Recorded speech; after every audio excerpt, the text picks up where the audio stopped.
The moment I sat down at the head of the table for the Preston family's formal dinner, my husband's new executive assistant marched over and slapped me across the face. "No class," she sneered. I slapped her right back. Then I turned my silent gaze to my husband. He instantly panicked. I had just taken my seat at the head of the grand mahogany table in the Preston family estate's main dining room in Greenwich, Connecticut, when Chloe rushed toward me and struck me. The force of her palm was shocking, and the sharp crack of the impact silenced the entire room. Around the circular table, a dozen of the Preston relatives stared, frozen. Some were mid-sip from their crystal wine glasses. Others were just about to sit, their polite smiles now plastered stiffly on their faces. Chloe stood before me, dressed in a chic, pale beige designer power suit, the corporate ID for Preston Industries clipped to her chest. She was Caleb's new executive assistant, hired 3 months ago in Manhattan, and in that time, she had become the most frequent non-family visitor to the Connecticut estate. After hitting me, her voice was unnervingly steady. "Mrs. Preston, even as Caleb's wife, you cannot just disregard decorum. The head of the table is reserved for the family elders, not for you to take as you please." I raised a hand to my cheek, which stung with a fiery heat. Caleb was standing just a few feet behind her, originally on a phone call. Hearing the commotion, he had turned. His eyes went from my face to the seat I occupied, then to Chloe's still-raised hand. The color drained from his face. I did not cry. I did not ask him why. I simply stood up and, with a swift backhand, returned the slap to Chloe's face. The blow snapped her head to the side, and she stumbled against the back of an adjacent chair, her eyes instantly welling with red. I looked at her, my voice low but firm. First, Grandmother Catherine herself asked me to sit here before she passed. Second, you are not a Preston. And third, if you ever dare to lay a hand on me again, I will not stop at just one slap. Chloe clutched her face, looking as if she had suffered the world's greatest injustice. "Caleb," she whimpered, managing only his name before he was already striding over. I thought he would look at the red mark on my face first. But his first words were, "Eleanor, why did you hit her?" The expressions of the relatives around the table instantly came back to life. Someone muttered, "She has always been so impulsive, that one." Others looked at Chloe with a mixture of pity and sympathy. Chloe's tears flowed right on cue. "Caleb, I was just worried she was in the wrong seat and would embarrass the elders. I did not think she would get so angry." A small, humorless laugh escaped me. The movement pulled at the bruised skin on my cheek, the pain a sharp reminder of reality. I turned to Caleb. "You also think I was in the wrong?" Caleb's mouth opened, but he did not answer immediately. That was the answer. Slowly, I began to twist the diamond wedding band off my left ring finger. I had worn that ring for 3 years. The inside was engraved with his initials. When we were first married, he had slipped it on my finger himself, promising, "The position of Mrs. Preston is yours and yours alone." I placed the ring on the dark, leather-bound estate ledger that lay on the table. That ledger was given to me by Grandmother Catherine when she was still alive. It contained everything: the Greenwich Estate's formal dinners, charity gala arrangements, social obligations, the elders' medication schedules, and private loans to relatives. For 3 years, no one in the Preston family ever asked how I managed it all.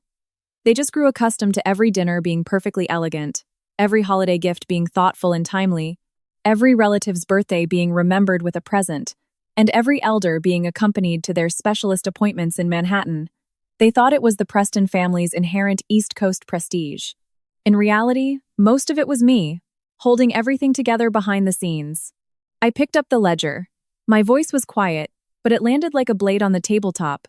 "Since I have no class, I will not be managing this dinner tonight." My mother-in-law, Margaret, was the first to frown. "Eleanor, what kind of scene are you making? All our family is here. Must you air our dirty laundry for everyone to see?" I looked at her. 3 years ago, you told me the wife of the Preston heir must be gracious and capable. So for 3 years, for every single dinner at this estate, I finalized the menu 3 days in advance, arranged the seating chart a day before, personally supervised the private chefs, and settled the final bill afterward. I paused. "Today, Miss Chloe says I have no class." Margaret's face tightened. "What is that supposed to mean? What kind of attitude is that?" I did not engage with her. I clutched the ledger to my chest and turned to leave. Suddenly, Chloe reached out to block my path. "Mrs. Preston, that ledger belongs to the Preston family. You cannot just take it." I stopped and turned back to her. "Do you even know what is in here?" She froze. I took a step closer. You do not even know that Grandmother Catherine was allergic to shellfish, that Uncle Ben's granddaughter has a severe peanut allergy, or that Aunt Carol, a widow in recovery, does not drink alcohol at celebratory events. You know nothing, yet you lecture me about the family ledger? Chloe's face went pale. The expressions on several of the relatives shifted. Finally, Caleb spoke. Eleanor, put the ledger down. We can talk about this at home. I looked at him, and for the first time, this man felt like a complete stranger. It was not that he did not know how important this ledger was. He just never imagined I would actually take it away today. I glanced down at the wedding ring on the table. Caleb, a moment ago, you asked me why I hit her. I looked up at him. Now I will tell you. Because she slapped my face, and she stomped on my position. And you, by your silence, allowed it. I did not, he started, his jaw tightening. We will see when the accounts are settled. With that, I walked out of the dining room. No one dared to follow. It was not until I reached the massive oak front doors of the estate that Arthur, the longtime estate manager, came jogging out from the kitchen wing. He had been with the family for years, and was the one person who truly knew how I had held this house together. He was still holding his tablet, his eyes red. Mrs. Preston, your face. I shook my head. Arthur, the final payment for the catering tonight? It has not been settled, has it? Arthur paused. No, ma'am. You always handle the wire transfers after the dinner. I took out my phone and, right in front of him, opened my mobile banking app. The estate's formal dinner account, pharmacy auto debits, landscaping maintenance, staff stipends, relatives' holiday trust funds, a total of 7 automatic transfers. One by one, I tapped and canceled each of them. Arthur watched my hand, his voice trembling. Mrs. Preston, are you really not managing it anymore? I closed the final window. From today on, whoever sits at the head of the table pays the bill. As I walked out of the Preston estate, the crisp Connecticut wind stung the handprint on my face. But clearer than the pain was the liberating realization that I no longer wanted to hold up a facade for anyone. Behind me, the dining room erupted into chaos. I heard the clatter of a toppled glass, someone shouting Caleb's name, and another voice asking who was going to pay the Michelin-starred catering bill. I did not look back. My phone buzzed. It was a text from Caleb. Don't be impulsive. Wait for me at home. I read it and immediately shut off the screen. 5 minutes later, the caterer's call went through to the Preston estate. The bill for that 28-course tasting menu was $28,600. I had always been the one to pay it, but not tonight. When I returned to our Tribeca penthouse, the apartment was silent. This was the home Caleb and I had lived in since we married. I had chosen the living room sofa, I had replaced the dining table, and I had nurtured every single plant on the terrace. For 3 years, this place had felt like a home. But starting tonight, it just looked like an empty shell filled with old habits. I went to the master bathroom first and washed my face. In the mirror, the faint imprint of fingers was still visible on my left cheek. Chloe had hit me with intent. It was a deliberate power play, not an accident. I took out some ointment and gently applied it. My phone had not stopped buzzing since I had left the estate. My mother-in-law had called 8 times, Caleb 12. The family group chat was flooded with over 99 new messages. I tapped into it. Margaret had sent a long voice message. I did not listen, just used the audio-to-text conversion. Eleanor, it was a family dinner. To make a scene in front of so many people, hitting Chloe and taking the ledger, it was so childish. Chloe is young and a bit rash, but as Mrs. Preston, you should have some grace and tolerance. Below that was a message from Uncle Ben's wife. We are all family. Why make things so ugly?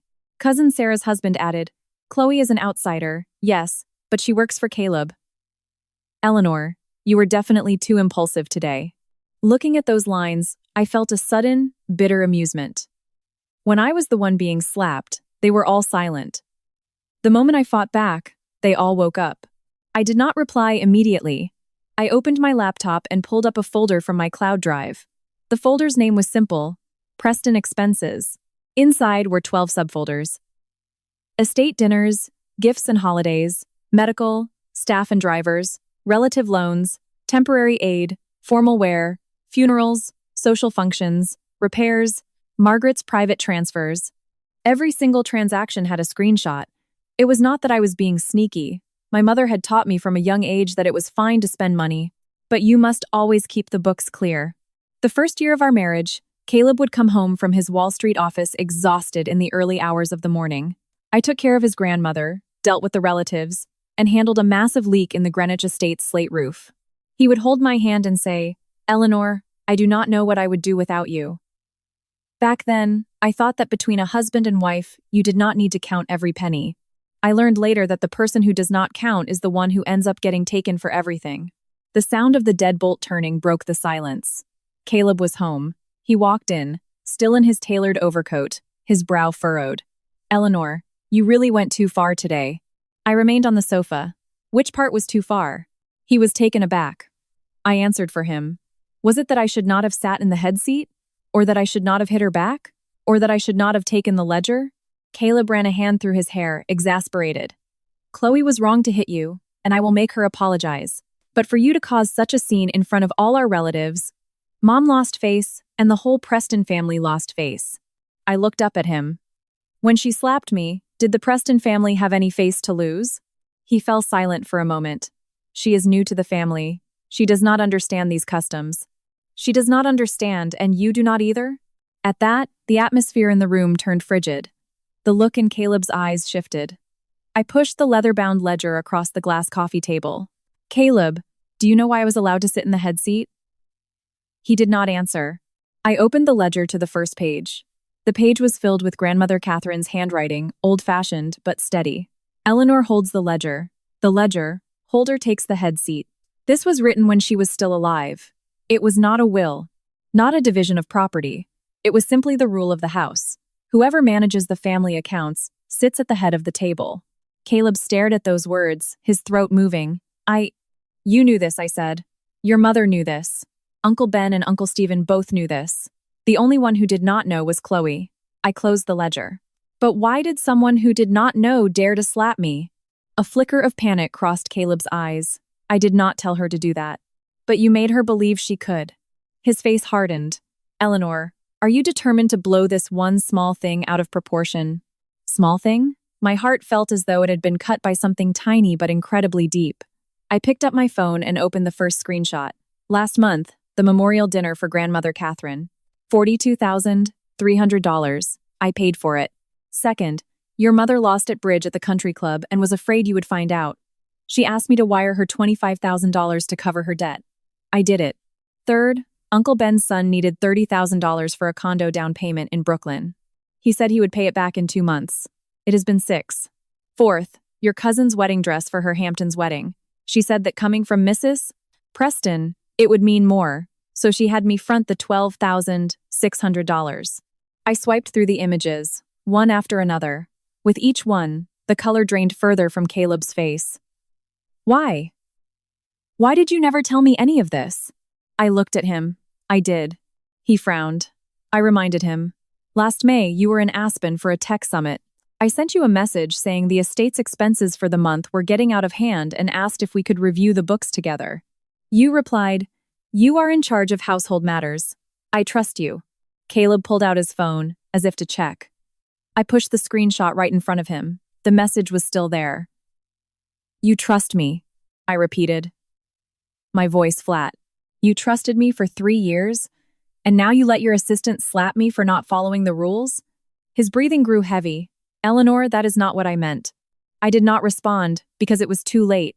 My mother-in-law's call came through again. This time, I answered and put it on speaker. Margaret's voice was sharp. "Eleanor, what is going on with the caterer? They are saying the final bill has not been paid. Wire the money right now. Do not let us become a laughingstock among the family." Caleb stood beside me, hearing every word clearly.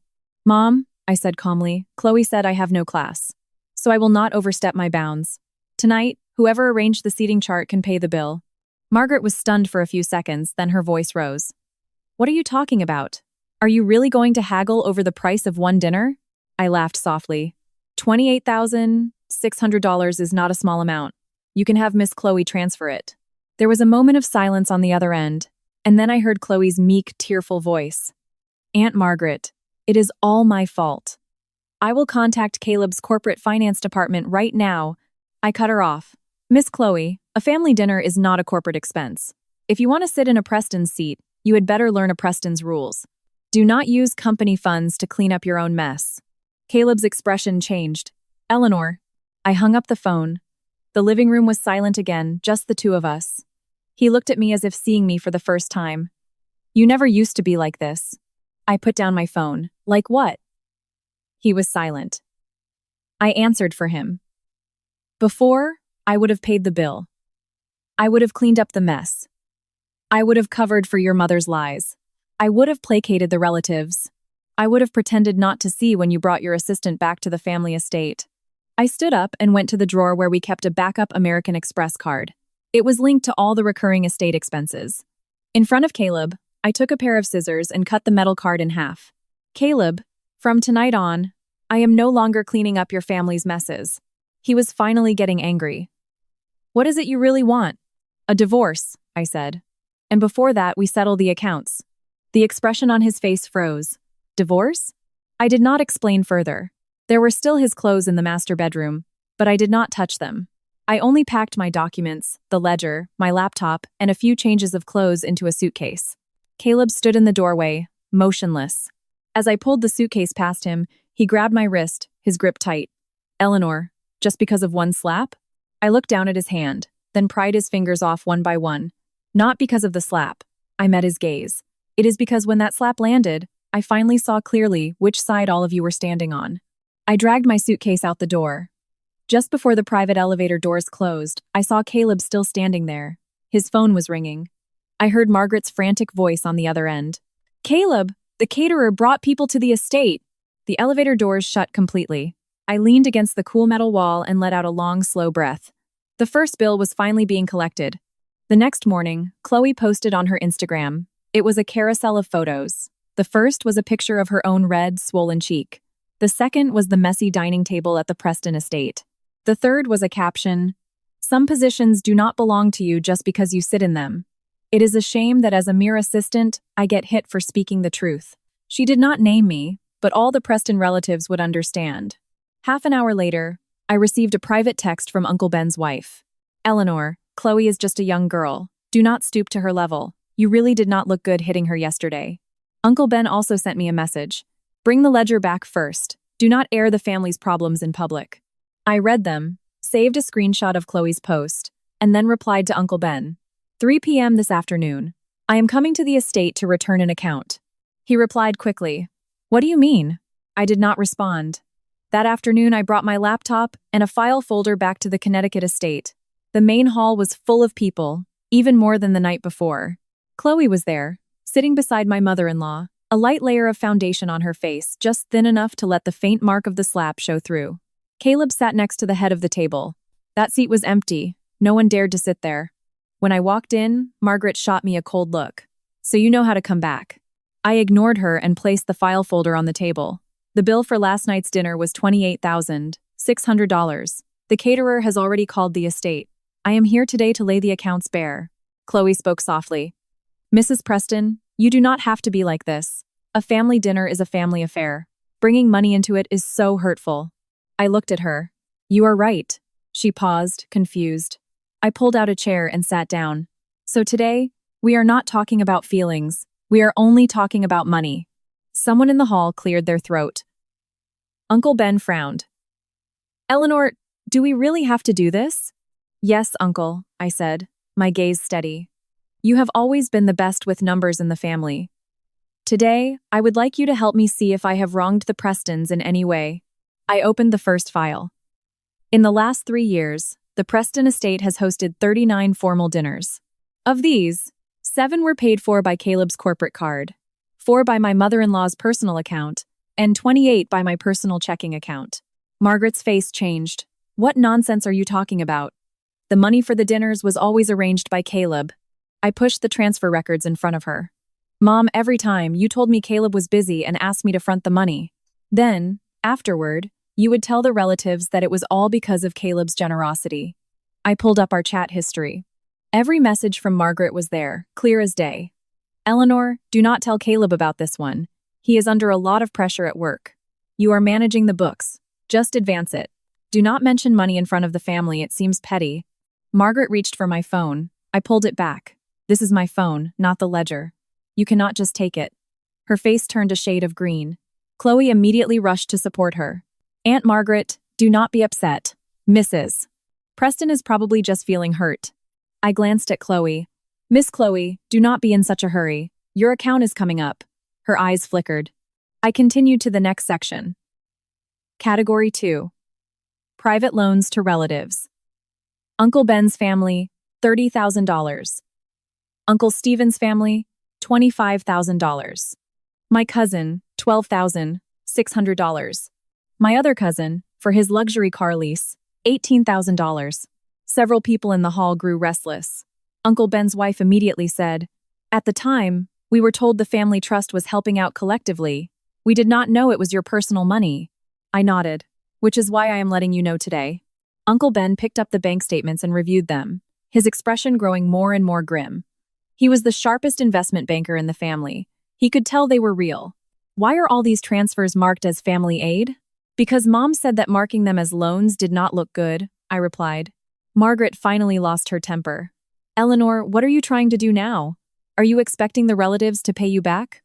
I looked at her. Of course. The room exploded. Some said I was crazy. Others that I had no sense of family loyalty. Someone else said that the Prestons had welcomed me into their elite circles, only for me to turn around and dredge up old debts. I waited until they had all finished. Then I produced a third file. There is one category that does not need to be repaid. The voices in the room quieted.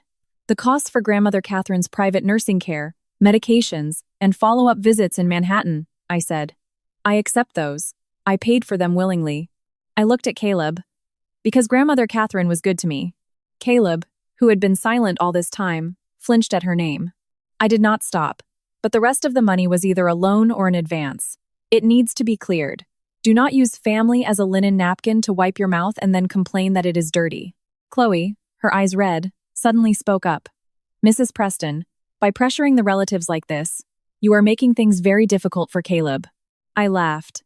Miss Chloe, you have not even married into the Preston family, and you are already worried about making things difficult for him. Her face went white. I pulled out a purchase order from the file. The Maine lobster bisque for last night's dinner. You ordered it, did you not? Chloe was stunned. Yes. I ordered it for Aunt Margaret. 32 portions at $250 each. The order form totals $8,000. She nodded. That is the standard for the estate. I produced another handwritten receipt. I called the catering supplier this morning. They said what was delivered last night was not the imported lobster bisque. It was a cheap crawfish chowder. Total cost for 32 portions, $900. The entire hall fell completely silent. The look of victimhood on Chloe's face froze. Even Margaret was stunned. I placed the two documents side by side. Miss Chloe, where did the $7,100 difference go? She immediately looked at Caleb. Caleb, I do not know. I just forwarded the supplier's quote to Aunt Margaret. The payment did not come from you, so of course you can say you do not know, I said. But you sent the purchase order to Arthur. And you were the one who changed the supplier. Arthur walked in from the doorway, holding a stack of his own iPad receipts. Mrs. Preston is correct. The estate has always used a list of approved culinary vendors. Last month, Miss Chloe said Caleb had instructed her to take over procurement. I warned her that the menus left by Grandmother Catherine should not be changed arbitrarily. She said that now, Caleb makes the decisions for the Preston family. Chloe panicked. I never said that. Arthur gave her a look. Miss Chloe, you said it in the kitchen, in front of two of the catering staff. The two staff members, standing behind him, lowered their heads but did not deny it. Finally, Caleb spoke, his voice low. Chloe, what happened? Chloe's tears burst forth. Caleb, I was really just trying to help. I am new here. I do not know the estate's rules. I must have been scammed by the supplier. I looked at her. You do not know the rules, so you slapped me? She choked on her words. The relatives who had been defending her just moments ago now avoided her gaze. I closed the file. Last night, Miss Chloe said that some positions do not belong to you just because you sit in them. I stood up and looked at the empty head seat. Now I would like to ask, who are you? Someone who does not even know who pays for the meal to teach me about rules. No one spoke. Caleb looked at me. His expression a complex mix of emotions. Eleanor, you could have told me these things in private. I turned back to him. Last night, when I was slapped, you could have asked me, right then and there, if it hurt. His face went pale. I picked up the ledger. Today was just the first volume. Uncle Ben's head shot up. There is more? I looked at him. Yes. What the Preston family owes me is more than just dinner money. I turned and left. As I reached the door, Chloe cried out, "Mrs. Preston, is it because you have disliked me from the start? Is that why you deliberately investigated me?" I stopped. "No," I said, turning to face her. "It is because you put your hand on my face first. Only then did I remember that there are some accounts I can no longer hide for you." She froze, trembling. As I walked out of the estate, Caleb followed me. This time, he did not grab me. He just stood on the top step, his voice low and hoarse. "Eleanor, how much more have you been hiding?" I looked at him. "I was not the one hiding it," I said. "You were the one who never bothered to look." The true rules of the Preston family were not at the dining table. They were in the family's private archival library. On the third day, after the anniversary of Grandmother Catherine's passing each year, the family held a small, private memorial board meeting. No extravagant banquet, no outside guests. Only the direct family members would enter the library for a private moment of silence and the reading of her foundation letters, then have a cup of black coffee in the adjacent sitting room. Grandmother Catherine used to say that the Prestons could lose their fortune on Wall Street, but never their sense of propriety. For the past 3 years, I was the one who arranged this solemn event. This year, my mother-in-law did not inform me. I only found out from Arthur. He called me, his voice hushed. "Mrs. Preston, Margaret has put Miss Chloe in charge of the gathering," she said. "She said you have been emotionally unstable lately and that it is not appropriate for you to enter the library." I was in the middle of reconciling accounts. Hearing this, my pen paused. What else did she say? Arthur hesitated. She said, "The head seat, the ledger, they belong to the Preston family. If you know what is good for you, you will return them." I chuckled. "Fine, I will be there tomorrow." The next morning, when I arrived at the estate, an espresso service was already set up outside the library. Chloe, dressed in a demure, elegant dress with her hair pinned up, was holding a seating chart and directing the staff. When she saw me, her expression faltered for a second before she put on a gentle smile. "Mrs. Preston, you are here. Aunt Margaret said there are many people today, and since you are not feeling well, you do not need to come in. You can rest in the living room." I looked at the seating chart in her hand. "Who told you to arrange this?" She lifted her chin slightly. "Aunt Margaret." "Let me see it." She held it back.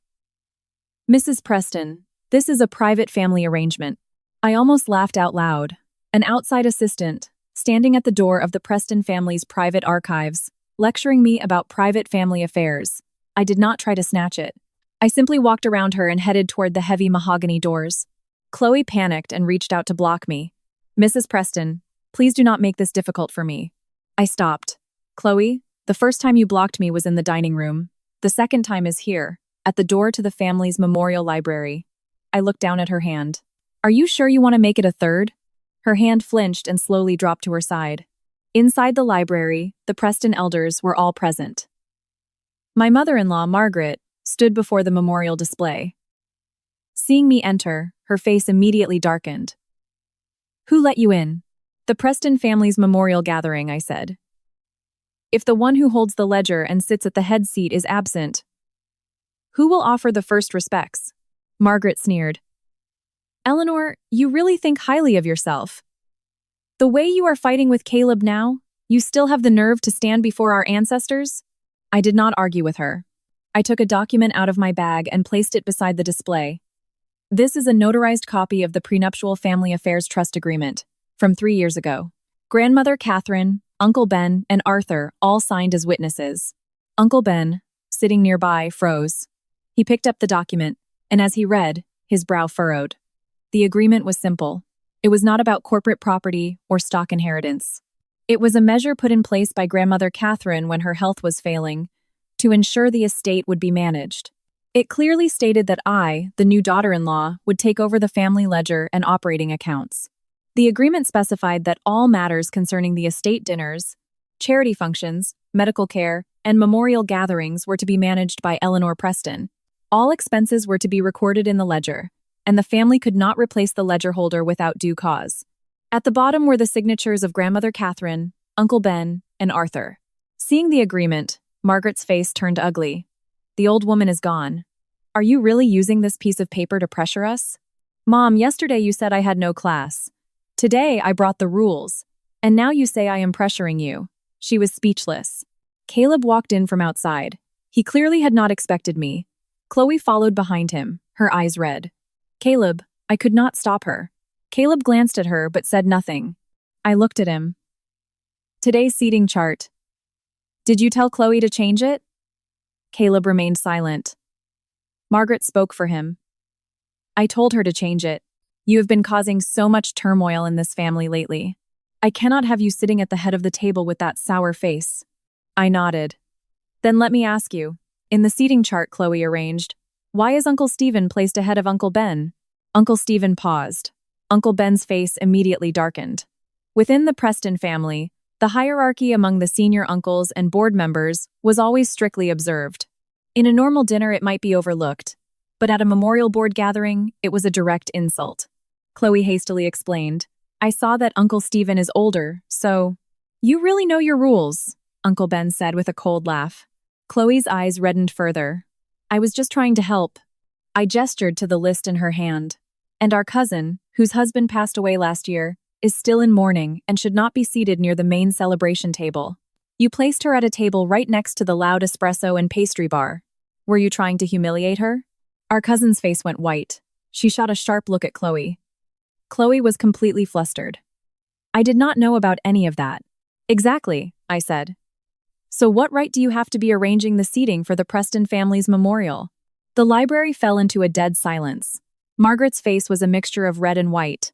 Finally, Caleb spoke. Chloe, you can go outside for now. Chloe looked up at him, her expression one of disbelief. Caleb, go, he said. His voice was not loud, but it was cold. Chloe bit her lip and ran out. I felt no satisfaction, because what chilled me was not her humiliation, but the fact that it took Caleb this long to say something. During the memorial, Uncle Ben suddenly said, Eleanor, what happened today? We did not have our facts straight. I did not accept his apology.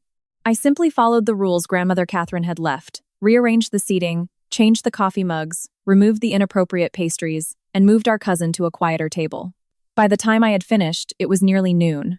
As I was leaving the library, Caleb followed me out. You came prepared today with that agreement. I looked at him. I did. His eyes darkened. So, starting from the dinner, you plan to call out every single person in the family for an accounting. Not from the dinner, I said.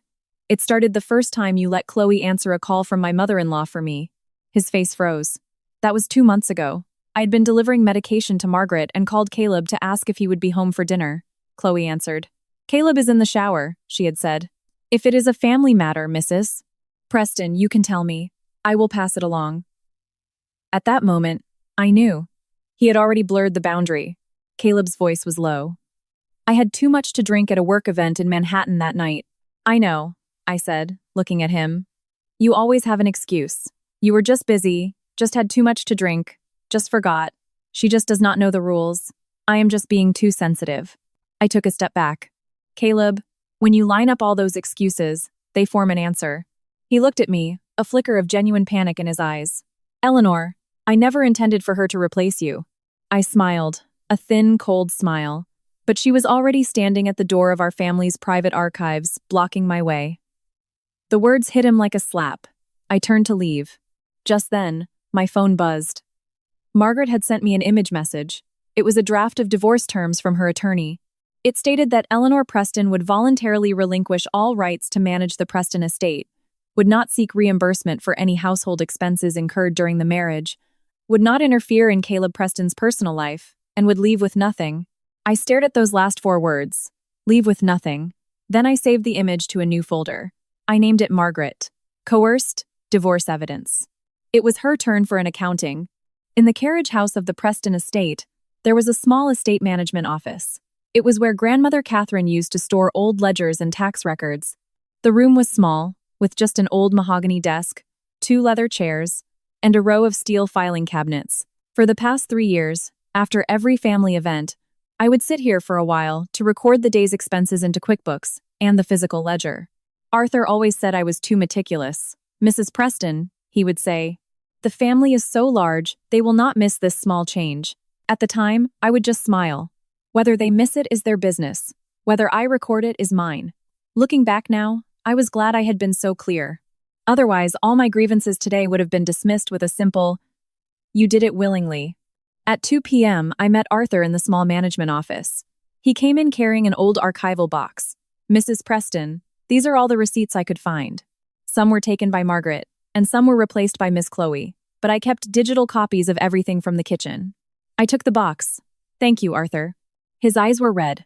"Mrs. Preston, I have worked for the Prestons for almost 20 years. I have watched you struggle these past 3 years. After Grandmother Catherine passed, there has not been a single person in this family who genuinely cared for you." My fingers tightened. Grandmother Catherine. She was the only one in the Preston family who had truly treated me like family. When I married Caleb, everyone said I had married up. My family was from a modest academic background. My parents were retired professors with no corporate empire. Caleb was the CEO of Preston Industries, young, brilliant, and handsome. But what they did not know was that he was the one who had pursued the marriage. We met at university in Boston, and he chased me for 2 years. Before we got married, he took me to meet his grandmother. She held my hand and said, "This child has a steady heart. She can hold a family together." At the time, I thought holding a family together was a 2-person job.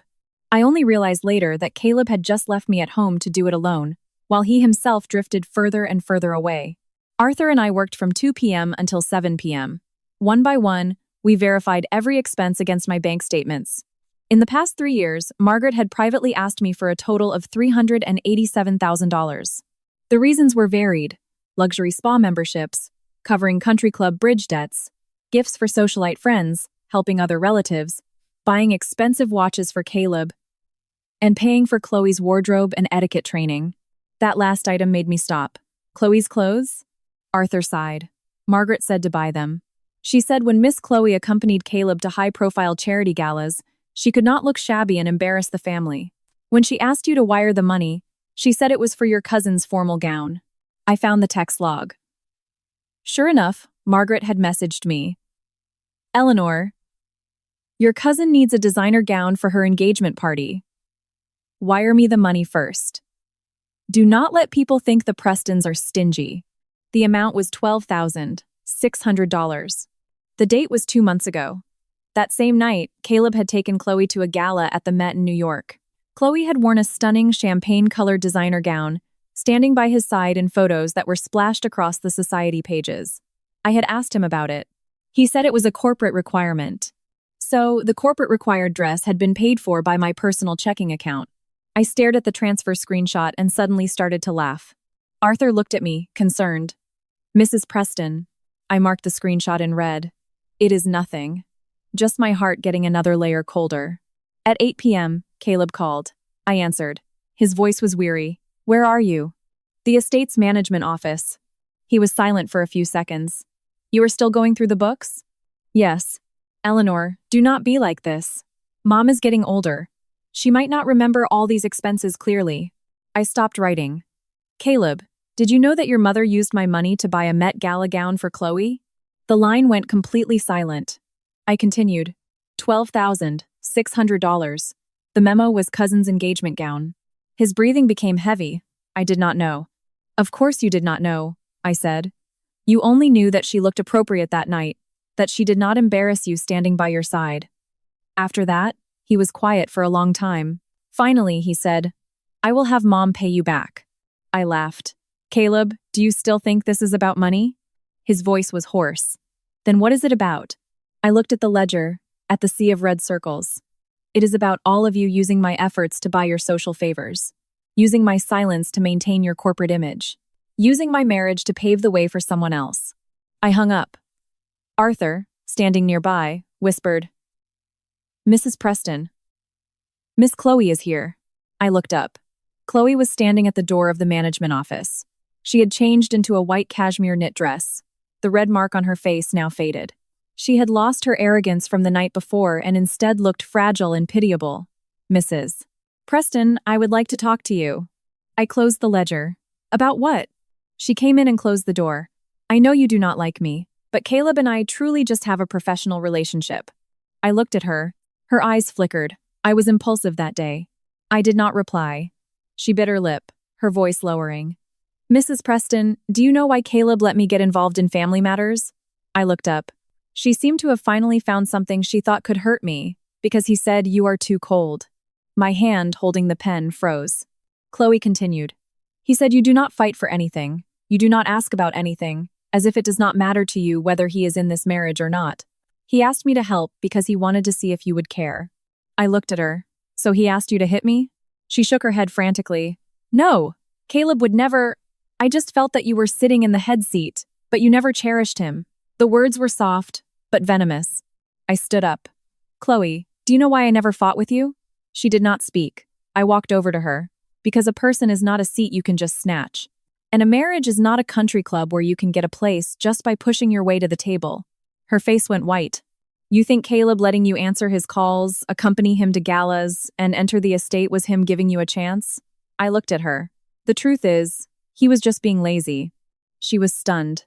"He is lazy about dealing with his mother, lazy about drawing boundaries, and lazy about facing my disappointment. So he pushed you forward, to enjoy the illusion of being fought over by two women." The look in Chloe's eyes changed. She refused to believe it. "No, that is not it. Caleb is different with me." I smiled. "Then get him to marry you." Her face froze completely. I sat back down. "Get out. I need to continue with the accounts." She did not move. Suddenly, she reached for a stack of purchase orders on the desk. Arthur immediately blocked her. "Miss Chloe." In the scuffle, a few papers fluttered to the ground. I bent down to pick them up. One of them was a receipt for a security deposit she paid when she switched catering suppliers last month. The payee was not the supplier. It was her own personal checking account. The amount was $5,000. Her face instantly turned ashen. I looked at the paper, then slowly lifted my gaze. "Chloe, so it was not that you did not know the rules." I placed the receipt in my file folder. "You just knew too many of them." She took a step back. "Mrs. Preston, let me explain." I cut her off. "No need." I took out my phone, snapped a picture of the deposit receipt and said, "Tomorrow, at the family meeting, you can explain it to everyone." Tears streamed down her face. "Caleb will not let you humiliate me like this." I looked at her. "You are mistaken," I said. "Tomorrow, I am not going to humiliate you. I am going to show the Preston family that every bite of dignity they have enjoyed was paid for by someone else's tolerance." The family meeting the next day was initiated by my mother-in-law, Margaret. The location was again the main hall of the Greenwich estate. She probably thought that a larger crowd would intimidate me, so besides the core Preston relatives, she had also invited two well-respected distant elders who sat on the corporate board. She sat next to the head seat, her expression cold and hard. Chloe sat behind her, her eyes red and swollen as if she had not slept all night. Caleb sat on the other side. When he saw me enter, he immediately stood up. I did not look at him, and took an empty seat. Margaret pushed a legal document across the table. "Eleanor, these are the divorce terms drafted by our attorneys. You and Caleb have reached this point, so we will not stand in your way. But you are not to take a single thing from the Preston family." I picked it up. It was similar to the picture she had sent me, but with a few new clauses. Eleanor Preston voluntarily waives all claims to reimbursement for any family expenses paid during the marriage. Eleanor Preston shall no longer interfere in Preston family affairs in the capacity of the family ledger holder. Eleanor Preston admits to initiating the physical altercation with Chloe at the family dinner and will issue a public apology. Post-divorce, Eleanor Preston shall not disclose any internal Preston family matters or corporate finances to outside parties. I finished reading and put it down. "Mom, are you not missing a clause?" Margaret frowned. "What?" "That I should crawl out of Connecticut on my knees." Someone in the hall gasped. Margaret's face turned livid. "Eleanor, do not be sarcastic." I pulled another legal document out of my bag. I have had my attorney prepare one, too. Caleb looked at me. I pushed my file to the center of the table. "First, the Preston family will repay all non-voluntary advanced payments made from my personal accounts over the last 3 years, totaling $782,600. A detailed spreadsheet is attached. Second, Margaret Preston will return the funds obtained under false pretenses, totaling $387,000. Third, Chloe will repay the difference from the inflated dinner procurement costs and the private vendor kickback deposit, totaling $12,100, and issue a written apology to me for the physical assault, the slander on Instagram, and the libel in the family group chat. Fourth, Caleb and I will file for divorce in New York State, with marital assets to be divided according to legal procedure. The family affairs trust agreement for the Preston estate will be terminated upon the finalization of the divorce. I will return a copy of the ledger. The original will be sealed and held by the witnesses. After I finished, the hall was so quiet you could hear the espresso being poured. Margaret slammed her hand on the table. You are dreaming. I looked at her. Then I will see you in civil court. Her expression changed. Uncle Ben took the detailed spreadsheet and began to read. The more he read, the more silent he became. The distant board elders also leaned in to look. No one was calling me unreasonable anymore, because numbers do not cry or play the victim. Chloe could not sit still. Mrs. Preston, why must you push me into a corner like this? I am just an assistant. This money might not be much to you, but to me, I cut her off. When you slapped me, you did not act like just an assistant. Her face paled. Caleb spoke in a low voice. Chloe, stop talking. Chloe seemed to snap. Caleb, who was I doing it for? It was for you. Mrs. Preston has been so cold to you these past 3 years. How many times did you tell me you would rather be at the corporate office than go home to Tribeca? She does not care about you at all. Her words dropped like a bomb. Everyone turned to look at Caleb. His face was a mask of horror. When did I ever tell you to say these things in public? But it is the truth, Chloe cried. You said she would never get jealous, never make a scene, never even ask where you were going. You said you wanted to see if she even cared about you. So I… Enough. Caleb shot to his feet, his voice booming. Chloe flinched. I sat there, suddenly drained of even the energy to be sarcastic. So my guess was right. He was testing me. A man in his mid-30s, a corporate CEO, and his way of handling his marriage was to let another woman trample all over our life just to watch me lose control, to watch me fight, to force me to prove that I loved him. But it was not that I did not care. I cared too much. That is why I had given him the dignity of my silence, time and time again. I looked up at him. Caleb, is what she said true? His eyes were full of panic. Eleanor, I never wanted her to hurt you. I am asking if you used her to test me. He fell silent. The answer, once again, was clear. I nodded. Fine. I picked up my pen and added a final clause to my divorce settlement document. Fifth, Caleb Preston admits to long-term negligence in maintaining marital boundaries with a subordinate, leading to the irretrievable breakdown of the marriage. Caleb's face went white. Eleanor. I put the pen down. Sign it or do not. Your choice. Margaret was furious. He will not sign it. Eleanor, do not forget. You have lived in the Preston penthouse for 3 years, eaten the Preston's food, and now you want to bite the hand that fed you? I looked at her. Mom, I ate the Preston's food? I opened the ledger to the last page. For the past 3 years, my personal account has transferred an average of $20,000 a month to the estate's operating budget. The living allowance Caleb gave me? I never touched a cent of it. It is all in our joint account at Chase. You say I ate the Preston's food? Fine. Let us calculate every utility bill, every meal, every medication cost, every staff salary, and every gift, and see who is in debt to whom. Margaret was speechless. Chloe started crying again. Mrs. Preston, do you have to be so aggressive? I looked at her coldly. Chloe, if I were truly being aggressive, you would not be sitting here right now. She was startled into silence. Caleb's brow was furrowed, his voice hoarse. Eleanor, I will take care of these accounts. But the divorce? Can we just slow down? No, I said. Why? I looked at him. Because I no longer want to sit at a table where I could be slapped at any moment, waiting for you to decide who is the more pitiable victim. The life seemed to drain from his face. The meeting ended without a resolution. Margaret refused to pay, Chloe refused to apologize, and Caleb refused the divorce. I was not surprised. I gathered my legal documents and stood to leave. As I reached the door, a commotion erupted behind me. Margaret! Mom! I turned around. Margaret was clutching her stomach, her face pale as she slumped in her chair. Chloe was the first to rush over. Aunt Margaret, what is wrong? Was it Mrs. Preston? Did she upset you? With that one line, all eyes turned back to me. I stood at the door, motionless. Caleb lifted his mother into his arms, his voice urgent. Eleanor, where is Mom's medication? I looked at him. How absurd.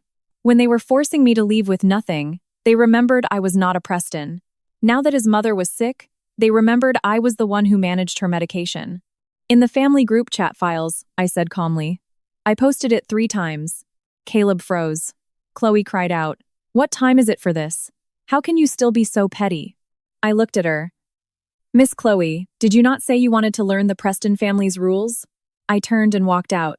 Start by learning how to find the medication. Margaret was taken to Greenwich Hospital. Caleb still called me. When I answered, his voice was low. Eleanor, Mom is in the emergency room. I know. The doctor is asking what she ate recently. Chloe cannot explain. I stood at the entrance of the hospital, looking up at the ER building. I am here. There was a distinct pause on the other end. I had not come back out of soft-heartedness to be a caretaker. I had come to clearly define my responsibilities. Outside the emergency room, the Prestons were gathered in a worried huddle. Chloe stood next to Caleb, her face ashen. When she saw me, she immediately started crying. Mrs. Preston, I really did not know Aunt Margaret could not eat spicy food. You were in charge of all this before, why did you not tell me? Before I could speak, Uncle Ben's wife frowned. Eleanor, you really should have been clearer with the handover. No matter what legal arguments you are having, you cannot joke with an elder's health. I looked at her. Are you sure I did not make it clear? She was taken aback. I took out my phone and opened the Preston family group chat files. 3 months ago, the first time Chloe had accompanied Margaret to the estate for dinner, I had posted a PDF document titled Estate Dietary Restrictions and Medication List. I handed my phone to the attending doctor. Margaret Preston has chronic gastritis. She must avoid spicy food, alcohol, and rich sauces. Her emergency medication is in the first floor east wing drawer at the estate. Her Mount Sinai patient ID is also on that list. The doctor took the phone, glanced at it, and nodded. This is very detailed. Chloe's face grew even paler. I continued, tapping on the text history. The day I sent that list, Margaret had replied with a curt, troublesome. Caleb had replied with, got it. And Chloe had also replied. She had sent, thank you, Mrs. Preston. I will remember this. I looked at her. Did you remember? Chloe's lips trembled. I was so busy then at the office. I opened another photo. It was a picture of the list of dietary restrictions taped to the Sub-Zero refrigerator in the estate's kitchen. Arthur had sent it to me. It was there yesterday. Today it was gone. Arthur, standing in the back of the group, spoke up immediately. It was Miss Chloe. This morning, she said it looked untidy and had the cleaning staff tear it down. Chloe hastily defended herself. I just wanted the kitchen to look cleaner for the guests. I looked at her. So you tore down the list of what she cannot eat, and then you ordered her a spicy Cajun shrimp? Caleb closed his eyes. He turned to Chloe. Who ordered the Cajun shrimp? Chloe's tears fell even faster. Aunt Margaret said she wanted something flavorful. I did not know. I really did not mean to. Not meaning to does not mean you are not responsible, I said. The doctor came out of the ER. The patient is stable. It was acute gastritis, likely triggered by her diet. The family needs to be more careful in the future. Caleb let out a breath of relief. When Margaret was wheeled out, her face was gray. She saw me, her gaze complicated for a moment. Then she quickly looked away. What are you doing here? I am here to prove I did not poison you, I said. She was at a loss for words. Chloe knelt by the bedside, sobbing. Aunt Margaret, I am so sorry, it is all my fault. Margaret was always a sucker for this. She weakly patted Chloe's hand. It is not your fault. You are not family. It is normal that you would not know. I let out a small laugh. That is a funny thing to say. If it is normal for a non-family member not to know, then what right did she have to slap me and say I had no class? I did not argue further. I took a printed copy of a care transition checklist from my bag. This is my mother-in-law's daily medication schedule, dietary restrictions, follow-up appointment times, and her primary care doctor's phone number. I have printed 3 copies, one for Caleb, one for the home care nurse you will hire, and one for Arthur. Caleb reached out for it. I did not hand it to him. I placed it on the nearby bedside table. From today on, I am no longer responsible for your mother's care. You can hire a professional agency, or you can let Miss Chloe continue to play the devoted daughter. Margaret immediately grew agitated. Eleanor, what do you mean by that? I am not dead yet, and you are already washing your hands of me? I looked at her. Mom, you just said it yourself. Miss Chloe is not family, so it is normal she does not know. I paused. Soon I will not be family either. Her face stiffened. Caleb's voice was low.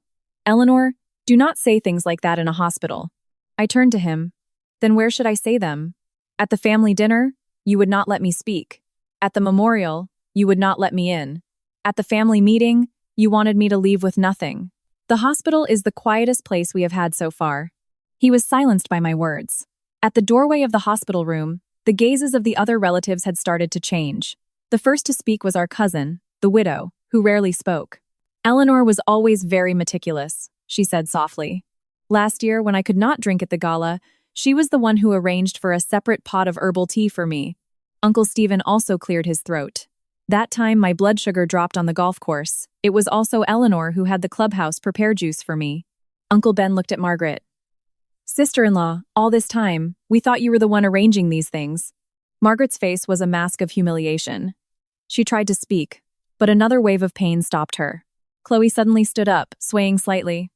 I know that no matter what I do, I will never be as good as Mrs. Preston. I just wanted to help Caleb with his corporate burden. I am not as good at winning people over as she is. I looked at her. Chloe, caring for an elder is not winning people over. I picked up the care checklist. It is remembering what they cannot eat. It is staying with them through the night at the ER. It is not talking back when they are in a bad mood. And when the next day they turn around and say you are not doing enough, it is still laying out their medication correctly. I put the checklist back on the table. If you want to take over these responsibilities, be my guest. Chloe's tears stopped. Caleb looked at me, and for the first time, there was a clear, sharp pain in his eyes. Eleanor, these 3 years, why did you never say you were tired? Because I did. You just did not listen. He looked as if he had been frozen in place. As I left the hospital, Caleb followed me to the parking garage elevator. I will drive you. No need. Eleanor, his voice was hoarse. Can you please just come home? Even for a few days. Mom is like this. The house is in chaos. I looked at him. Caleb, are you still trying to get me to come back and clean up the mess?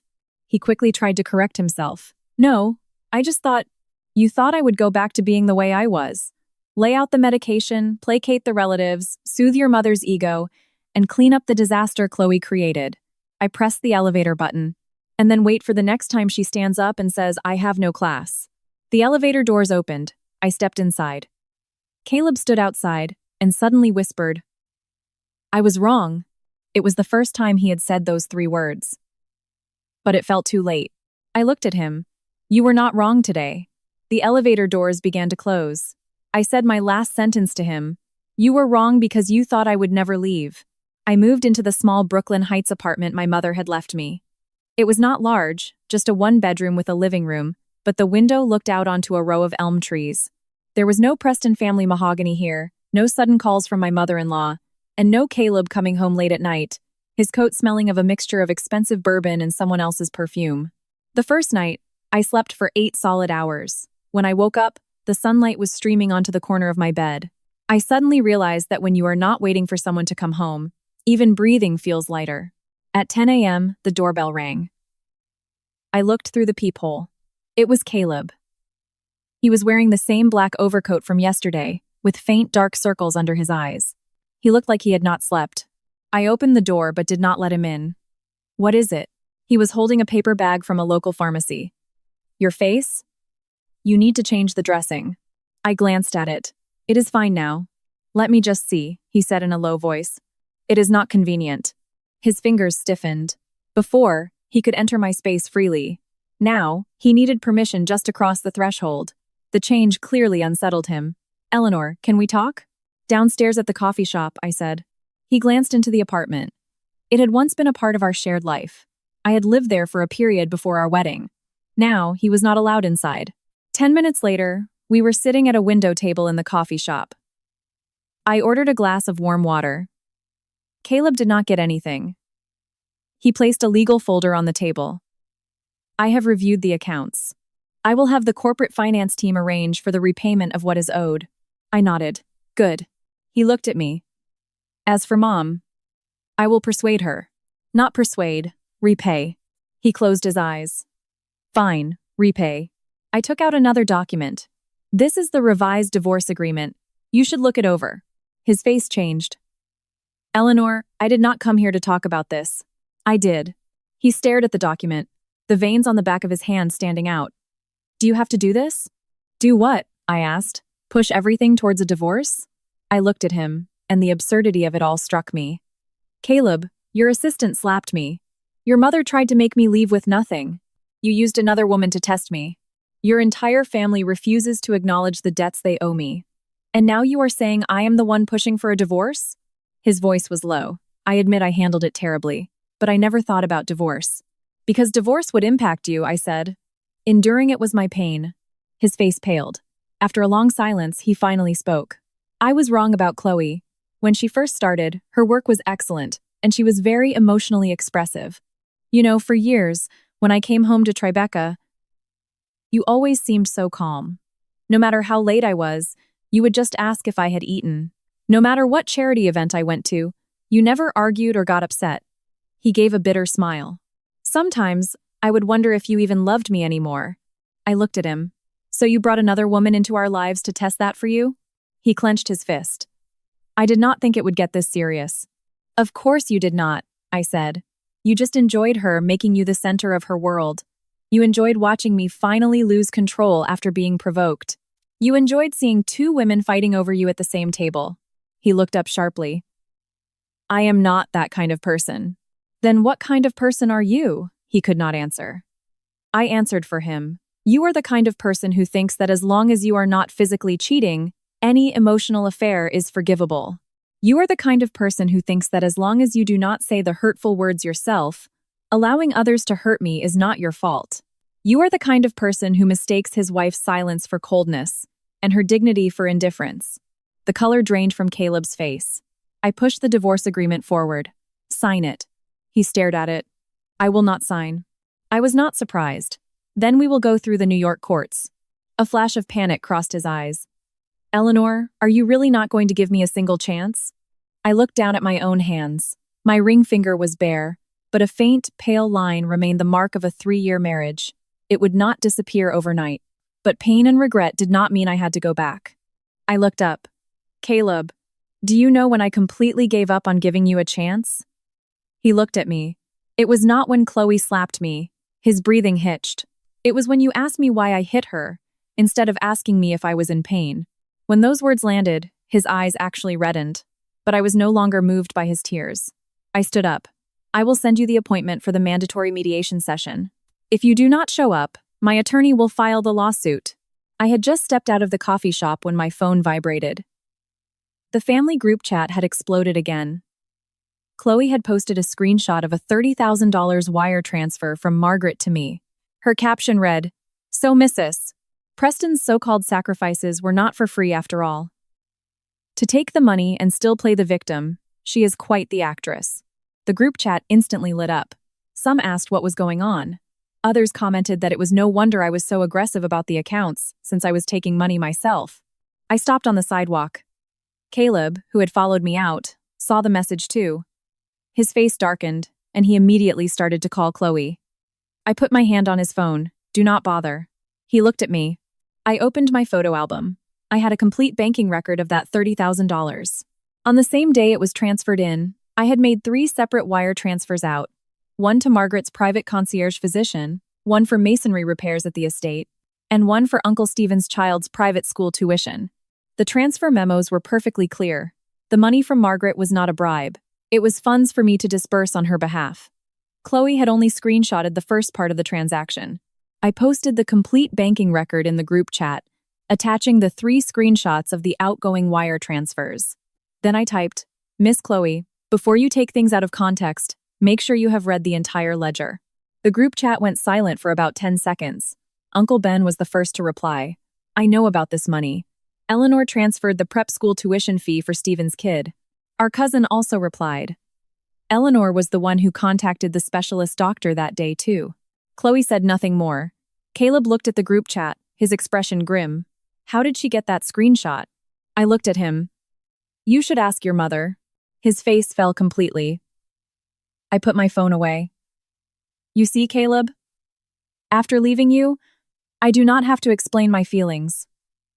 I just have to explain the accounts, he said in a low voice. I will handle her. I shook my head. No. He looked at me. This time, I said, I will handle it myself. The Prestons had not planned on inviting me to Uncle Ben's birthday dinner, but he called me personally. Eleanor, please come, he said. Some accounts really need to be settled in person. I knew he was not entirely on my side. He had simply seen the cracks forming within the family. But that was enough. I did not need anyone to back me up. I just needed them to be willing to look at the evidence.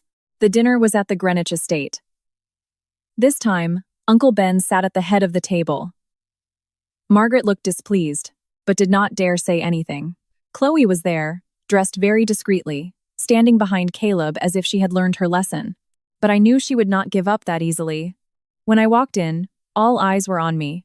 I was not wearing a gala gown, just a simple black dress, and I was carrying an old leather satchel. Inside was the complete physical ledger. When Chloe saw the bag, her fingers visibly flinched. The dinner had barely begun when Margaret raised her crystal glass. "Today is your Uncle Ben's birthday. No one is to cause any trouble." She was looking at me when she said it. Before I could respond, Uncle Ben put his glass down. "Sister-in-law, there will be no trouble today, but the accounts must be settled." Margaret's face tightened. Uncle Ben looked at me. "Eleanor, bring out the documents you mentioned." I nodded. I laid out the files, one by one. No projector, no corporate presentation. Just paper, bank transfer records, and handwritten receipts. Sometimes, the quietest evidence is the most frightening. I started with the list of loans to relatives. Who borrowed how much, when they borrowed it, who said they would repay it, and whether they had. Uncle Ben's wife blushed. "We really did not know it was your personal money," she whispered. "I will pay back half of that $30,000 next week." Uncle Stephen's family followed suit. We acknowledged the tuition money. The atmosphere began to shift. Before, they thought I was being petty by bringing up old debts. Now that they saw every single transaction was accounted for, they started to fear being seen as the ones taking advantage. Next, I brought out the records of Margaret's private withdrawals. She could not stand it. "Eleanor, must you humiliate me on this day?" I looked at her. "Mom, when you tried to make me leave with nothing, you were not worried about my humiliation." She was left speechless. I displayed the text log about the cousin's gown. This $12,600 was actually used to pay for Chloe's Met Gala dress. Chloe immediately looked up. "I did not know it was Mrs. Preston's money." I nodded. "Then, whose money did you think it was?" She could not answer. I continued. "You did not know where the money came from, yet you wore the dress to be photographed next to my husband. You did not know the Preston family rules, yet you dared to slap me at a family dinner. You did not know my mother-in-law's dietary restrictions, yet you dared to take over her care. Chloe, is your life just a series of I did not knows, with everyone else left to take responsibility?" Someone let out a stifled laugh. Chloe's face flushed a deep red. Caleb said in a low voice, "Chloe, apologize." She shot him a look. "Caleb, apologize." His voice was firmer. Tears welled in Chloe's eyes. "Mrs. Preston, I am sorry." I looked at her. "For what?" Her lips trembled. I listed them off, one by one. For slapping me? For inflating the procurement costs? For taking my words out of context to slander me? For tearing down the dietary restriction list? Or for blocking my way at the door of the family's memorial library? She was crying too hard to speak. Uncle Ben frowned. The inflated catering procurement matter should be clarified today as well. I produced the supplier's handwritten receipt. Arthur stood up. The estate has always used a list of approved vendors. After Miss Chloe changed suppliers, the prices of several items became ridiculously high. The main lobster bisque was replaced with cheap crawfish chowder. The caviar order was half the specified amount, and the wine was not the vintage that was ordered. Uncle Ben looked at Chloe. "Whose account did the difference go into?" Chloe shook her head. "I did not. I was just holding it temporarily." I pushed the receipt for the private bank account deposit across the table. "The payee is you." This time, even her crying froze. Caleb picked up the receipt, his face dangerously cold. "Chloe, explain." She grabbed his sleeve. "Caleb, I was just borrowing it temporarily. My family had a financial emergency. I was going to pay it back. I did not mean to defraud the family." Uncle Ben scoffed. "You were not defrauding the family. You were defrauding Eleanor, because you knew she was the one who always settled the final bill. You knew the difference would ultimately come out of her pocket." His words hit the mark. Chloe lowered her head, her shoulders shaking. I felt no triumph, only a deep sense of irony. So they all knew I was the one who paid. They just never said it. Now that there was trouble, they finally admitted it.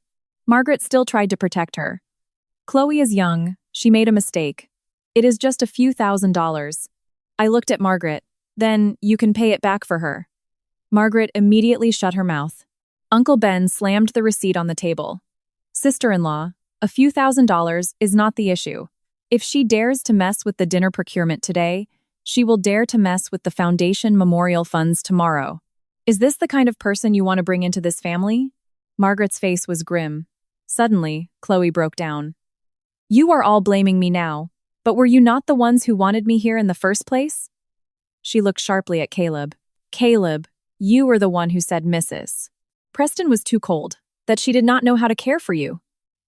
You were the one who told me to spend more time with Aunt Margaret, to learn more about the family's affairs. You were the one who said Mrs. Preston would not care. Caleb's face went white. I never told you to cross the line to this extent. But you never stopped me, Chloe shrieked. I answered your phone. You did not say no. I went shopping on Fifth Avenue with your mother. You did not say no. I came to the estate for dinner. You did not say no.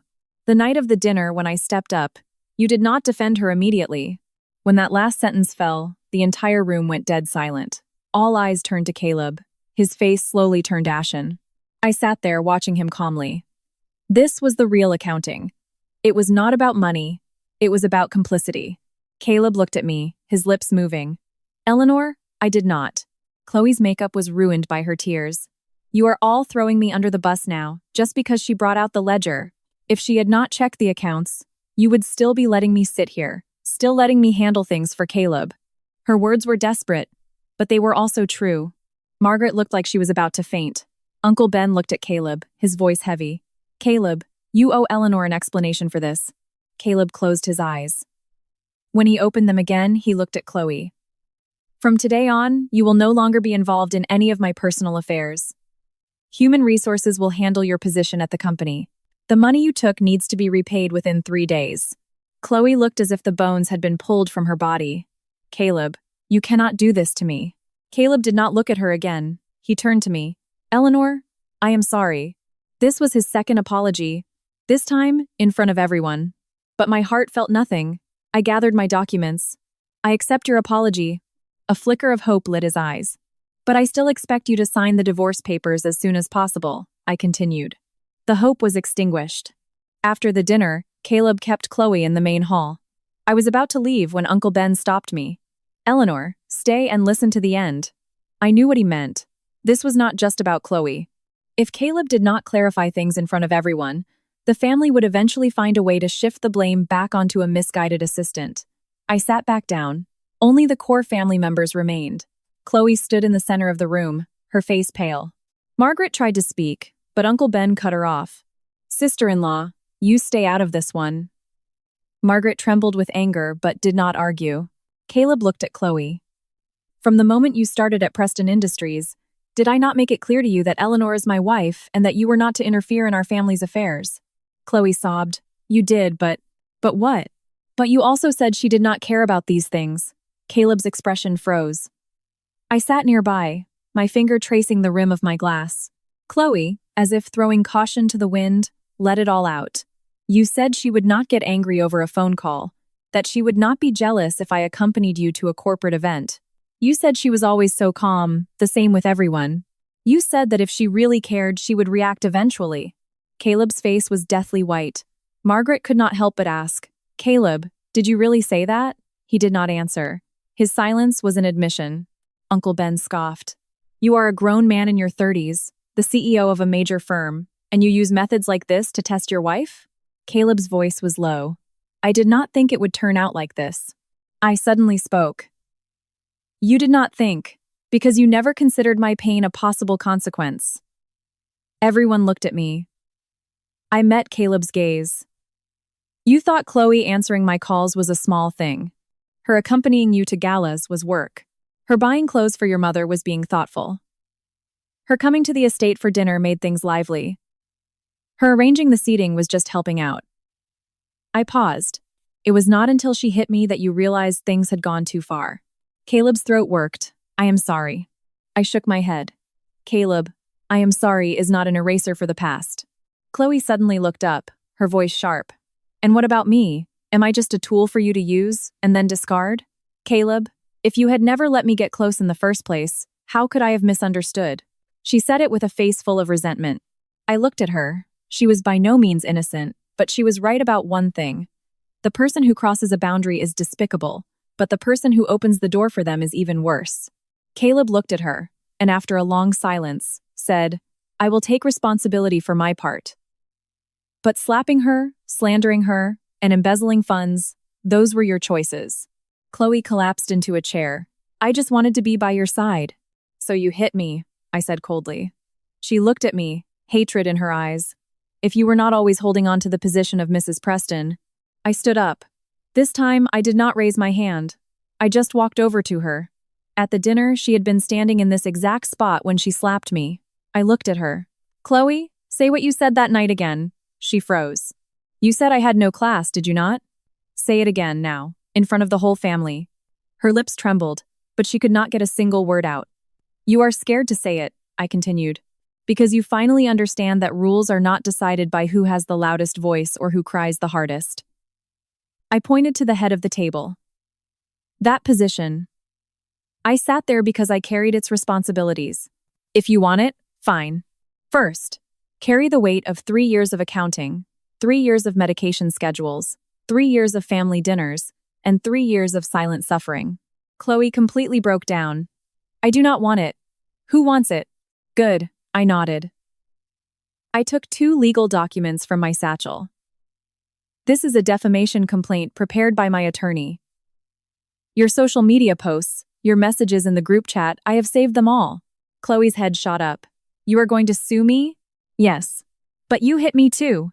"I admit I retaliated," I said, looking at her. "But you struck first." There were over a dozen witnesses in the room.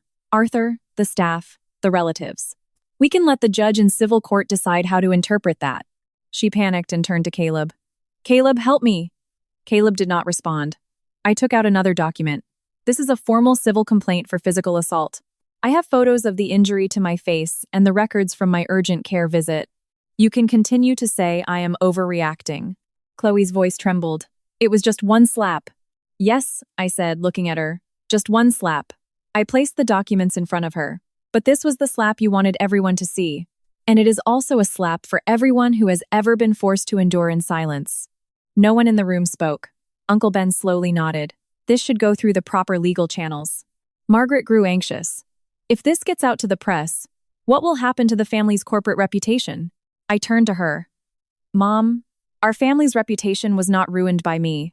I looked at Caleb. "It was ruined by your complicity." Caleb's face was ashen. Chloe finally broke, burying her head in her hands. "I will apologize," she sobbed. "I will pay the money. Just please do not sue me." I did not answer immediately. A written apology, financial compensation, deletion of all slanderous content, and a public clarification in the family group chat. As for whether I file the lawsuit, that depends on your attitude. She nodded frantically. "I will write it. I will write it right now." I pushed a pen and paper towards her. Chloe's hand was shaking so much she could barely hold the pen. She wrote the first sentence. "I, Chloe, on the occasion of the Preston family dinner, physically assaulted Mrs. Eleanor Preston." At that point, her tears splattered onto the page. I felt no pity. She was not crying because she regretted hurting me. She was crying because she finally had to face the consequences. When she finished, I took the apology letter. Caleb came to my side. "Eleanor, I will handle her and Mom from now on. Can you please?" I knew what he was going to say. I cut him off. "No." Pain flashed in his eyes.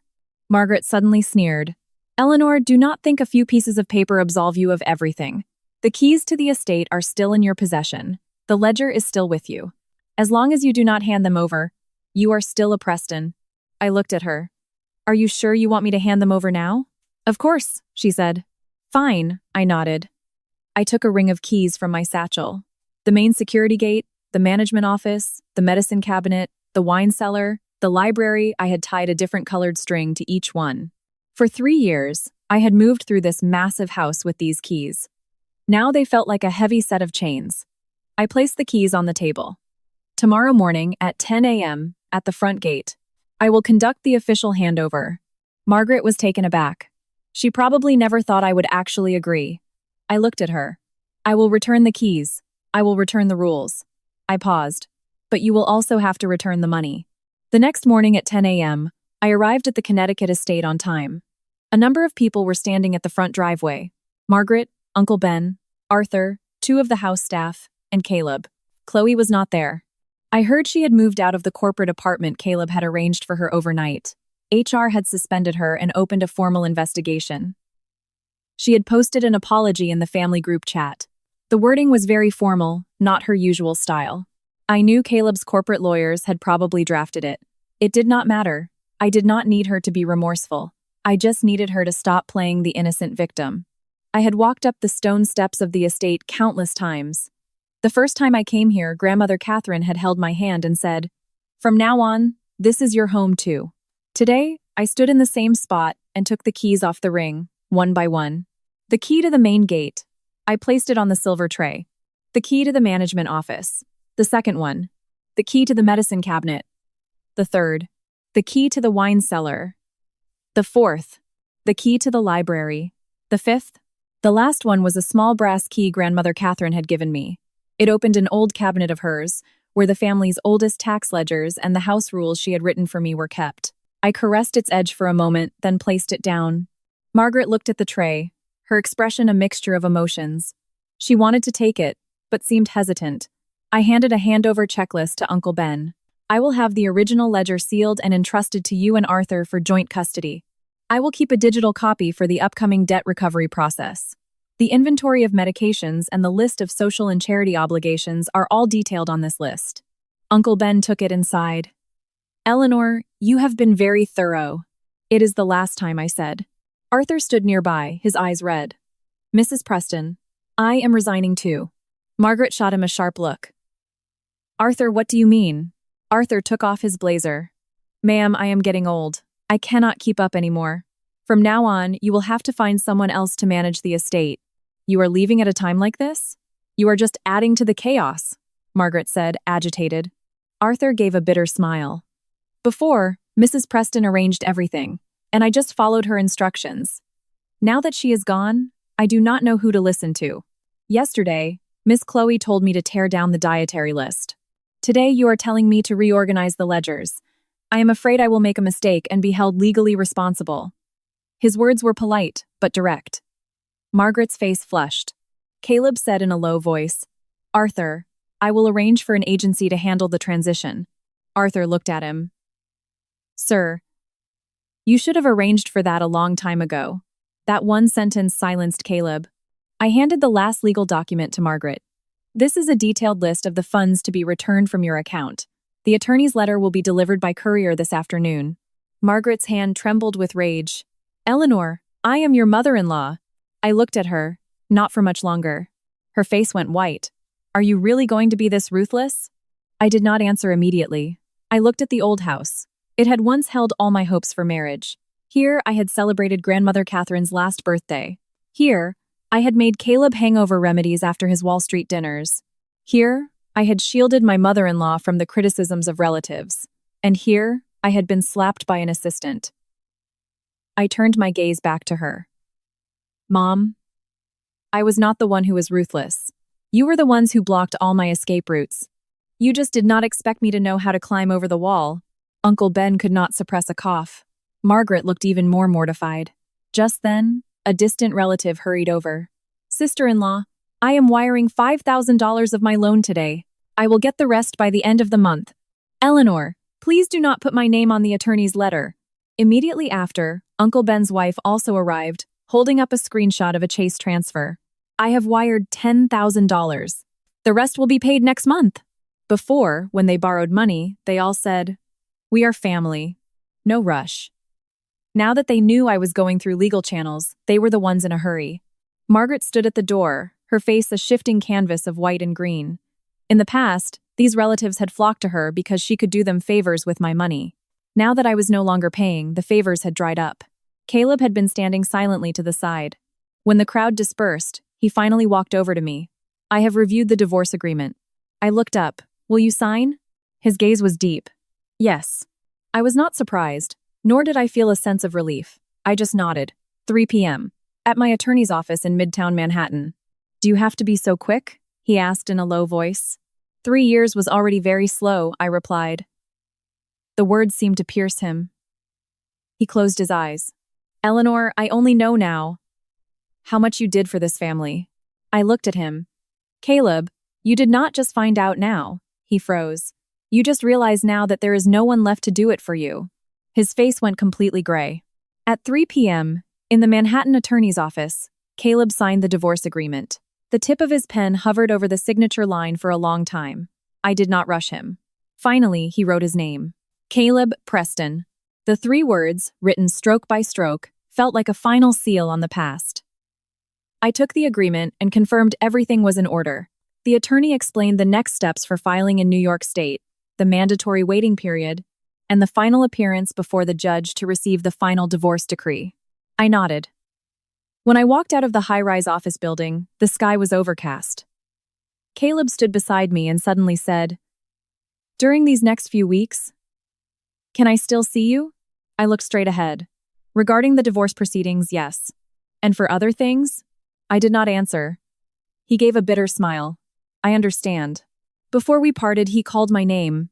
Eleanor, if that night, at the dinner, if I had defended you right away, would you still have left? He had asked the question too late. I turned to look at him. Yes, a little later. A flicker of light appeared in his eyes. But I would have still left, I added. Because that slap was not the beginning. It was the last thread snapping.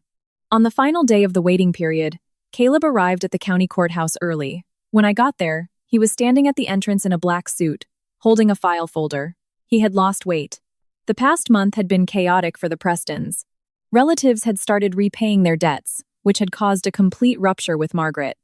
After losing my financial support, Margaret discovered just how high the estate's real monthly expenses were. The new estate manager she hired quit after less than 10 days, citing the family's complex rules, Margaret's temper, and the messy finances as reasons no one was willing to take on the liability. Chloe had paid the money, issued her apology, and left Preston Industries. She later sent me one last text. "Mrs. Preston, I truly know I was wrong now." I did not reply. Some apologies are said to reduce one's own sentence, not for the victim to hear. Caleb saw me approaching. "Did you have breakfast?" "Yes," I said. He nodded, and we fell silent again.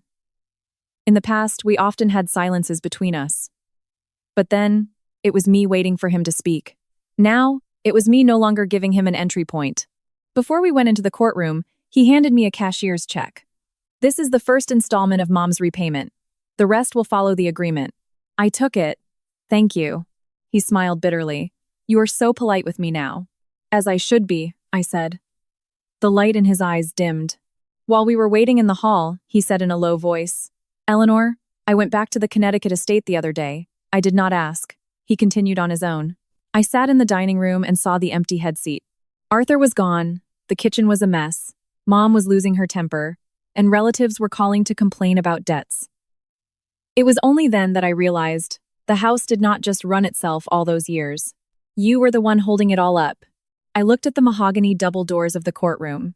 It was not our turn yet. Caleb continued, "I used to think you were too cold. Now I know you were just channeling all your emotions into solving problems." His words stirred something in me. Not because I was moved, but because his long overdue understanding had finally landed. But it could not change anything. "Caleb," I said, saying his name with intention for the first time in a long while. He looked at me. I was not born calm. His eyes reddened slightly. "I waited for you too," I continued. "I waited for you to explain yourself after your corporate galas. I waited for you to notice your mother was making things difficult for me. I waited for you to keep Chloe on the other side of the boundary. I waited for you at that dinner to ask me first if I was in pain." I paused. But what I got was you asking me why I hit her. Tears almost fell from his eyes. "I am sorry." I nodded. "I accept." He looked up sharply. "But I am not coming back," I finished. In that instant, the light in his eyes completely shattered. The bailiff called our case. We walked in together. The judge confirmed our information and asked if we were divorcing voluntarily. Caleb was silent for a long moment. I spoke first. "Voluntarily." He closed his eyes. "Voluntarily." Our marriage license was legally dissolved, and 2 copies of the final divorce decree were handed to us. I put mine in my bag. My fingers brushed against the ring inside. I had not returned it to him. Not because I could not let go, but because I planned to have it melted down and remade into a simple band, engraved with my own name. When we walked out of the courthouse, the New York sun was shining brightly. Caleb stood on the steps and suddenly asked, "Eleanor, do you still hate me?" I thought for a moment. No. His eyes brightened slightly. "Hate is also a connection," I said. "I do not want any more connections with you." The words were crueler than hate. He stood there, unable to say another word. Later, I heard that the Preston estate finally hired a professional management firm. All expenses went through a transparent corporate account. Margaret could no longer use her position as matriarch to demand private funds. The relatives also learned to sign promissory notes when they borrowed money. Uncle Ben had the old leather-bound ledger sealed and stored in the estate's archives. He said it was the most expensive lesson the Preston family had learned in years. As for Caleb, he did not remarry, at least not for a very long time. People said he became more withdrawn, that at family dinners, he would instinctively glance at the head of the table. But I was no longer there. And me? I moved permanently into my Brooklyn Heights apartment. I started taking on freelance work again, consulting for tech firms. I redecorated the place my mother had left me. When the elm trees outside my window grew new leaves, I invited Arthur over for a meal. He looked at my bare ring finger and smiled. "This is much better." I smiled back. "Yes, it is." After dinner, I took the old diamond wedding ring to a jeweler in Manhattan. The clerk asked me what style I wanted it melted into. "A simple gold band," I said. "Any engraving?" I thought for a moment. "Engrave Eleanor." He looked up. "Just the name?" I nodded. "Just my name." A month later, the band was ready. I wore it on the middle finger of my right hand. It did not represent a marriage, or someone else's promise, or the position of Mrs. Preston. It was a reminder of just one thing. The head of the table was never a chair. It was a person finally understanding that she should no longer make way for anyone else's rules.